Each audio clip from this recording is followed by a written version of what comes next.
Greetings and welcome back to yet another episode of the Daily Run, and today we're playing as Blue Baby, because I think I've talked about Blue Baby enough and why I like him as a character a lot and what makes him great and what doesn't make him great. I would like to focus on the run. So the first item that we got was Infestation. Well, we were offered and we have a chance to reroll it, and ideally we would like to reroll it, because Infestation is just maybe not the best of items.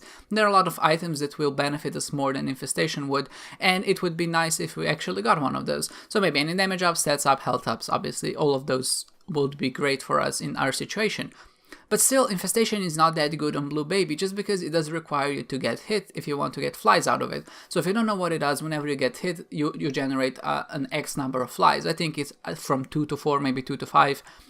But you basically generate flies, which then of course deal twice the amount of damage your tears do, so they're quite handy. So whenever an enemy hits you and you generate those flies, there's a good chance that those flies will actually kill that enemy in between. So it works more like a defensive mechanism, that it's guaranteed that a certain enemy that hits you won't hit you twice. And I think it's a nice item in that regard.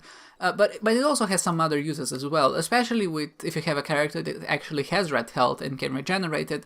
You can play the Blood Bank a lot to generate a bunch of flies and then maybe enter a boss room to just deal damage. Maybe when we enter a curse room, that's a nice way to generate some flies as well, and maybe that can help us out with some rooms or the boss.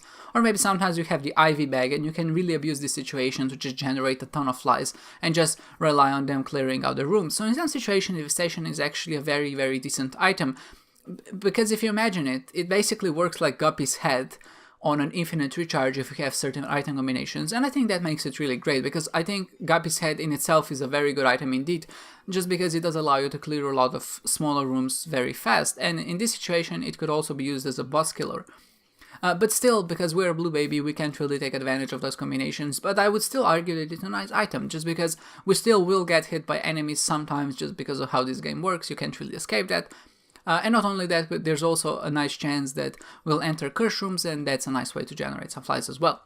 So here we have a situation. As always, whenever you have a reroll machine, you really have to think hard about what you're going to do, which items you're going to reroll, and eventually which items you're going to take. But there's a mathematical way you can go about it, as in you can reroll. Statistically, if you want to find the best item out of the bunch, what you do is reroll the first 37% of the items always. You remember which one was the best, and then pick the first best one after the first third that you rerolled. And that is guaranteed mathematically to give you the best item most of the time.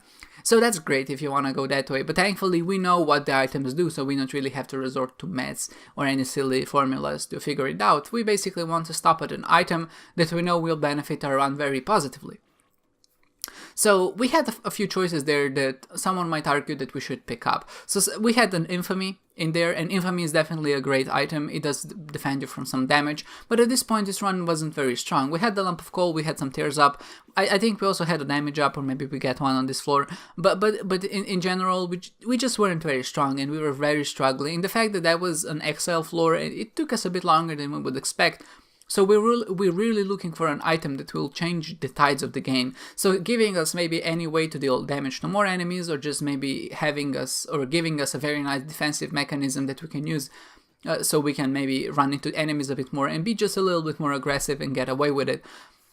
And that sadly didn't really happen. We didn't get any of those items offered to us. We did have Blood of the Martyr, and Blood of the Martyr is a great item. It gives you damage up, but I think I would argue that this point that one damage up is not enough for us to actually take it. Just because I think with how this game works, or maybe how it started working from the update, so since we got Rebirth, is that just a damage up is not that valuable anymore. And I think that's a bias, maybe not a bias, an opinion I've had for a long time. I was just maybe afraid to say it. I think Tears Up is a much more valuable stat than just a one damage up. It's very nice if you can get an item that gives you maybe more damage, or maybe multiplies your damage somehow. Something like Magic Mush is obviously great, but just an item that just gives you a damage up, I think those items are maybe a bit overvalued and overrated. They're very nice to get early on, I think, but later on, because enemies do have just more health, getting a 1 or maybe a 2 damage up is just not that valuable, in my opinion. So for that reason, I tend to reroll them if I have the chance, in hopes maybe of getting a much better item. And thankfully that's what's happened. We got Lil Brimstone. I think Lil Brimstone is an excellent item, because not only what he does is give us a Lil Brimstone, gives a nice familiar, it also gives us an ability to hit and kill more enemies at once, and that's such a useful effect to have penetrative shots, and the fact that Little Brimstone is actually a Spectral tier 2, and there's also an additional benefit that it dilutes the Devil Deal item pool, meaning that there's a much greater chance, or maybe not a much greater, but just a greater chance of us getting an actually very, very good item. So for that reason, there are some considerations to be made of which items to take and which items to not take. And I think me taking Little Brimstone here affected the run in more ways than just one. And I really do think that it changed the outcome of the Devil Deals we got later on, because as I read the threads, like I usually do after the dailies, a lot of people were struggling with this one and actually finished quite in a good place. And I think the fact that I took Little Brimstone, or maybe that I rerolled so many items before finally settling for one, really affected which items I got later on, which is kind of unfair in the fact that someone who saw Blood of the Martyr, like I said, which is still a very good item, and I definitely won't fault anyone for taking it, or even Infamy maybe. And if someone took that, they're at a disadvantage just because they prefer that item over other items. And I think that is just how it works with reroll machines.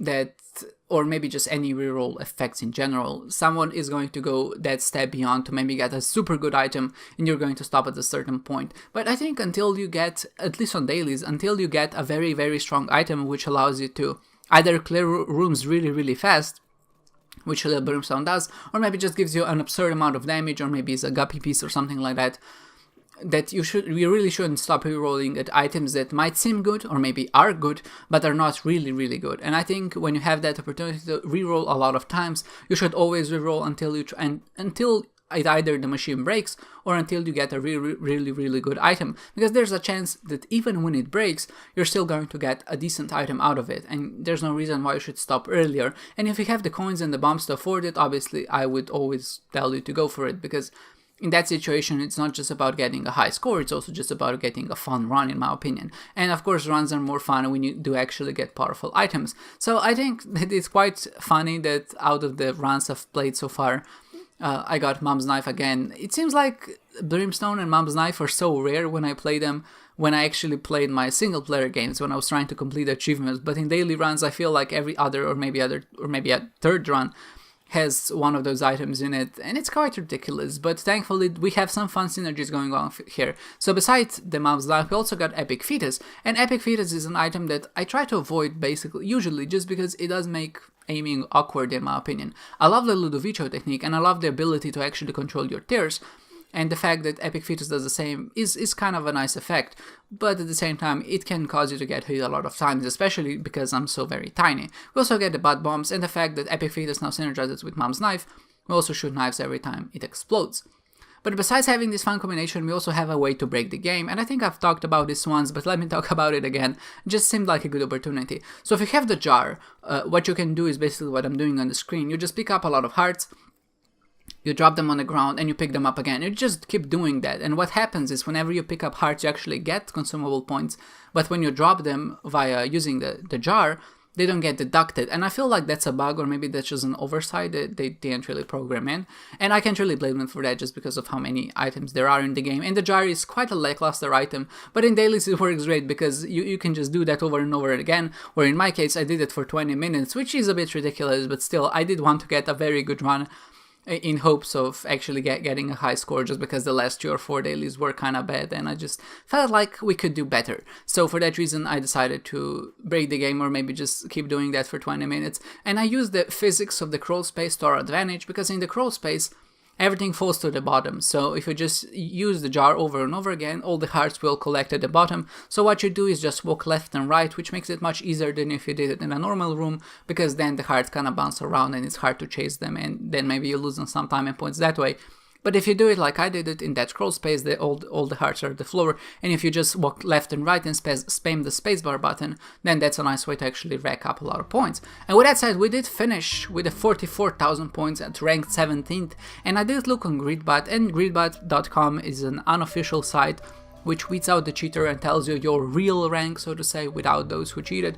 And I was actually second, which was very surprising, because I don't think I've had a top 3 in a very, very long time. I've had a top 10 a bunch of times, but the top 3 is obviously very premium. And the fact that we did take the time to break it, I think turned out very well.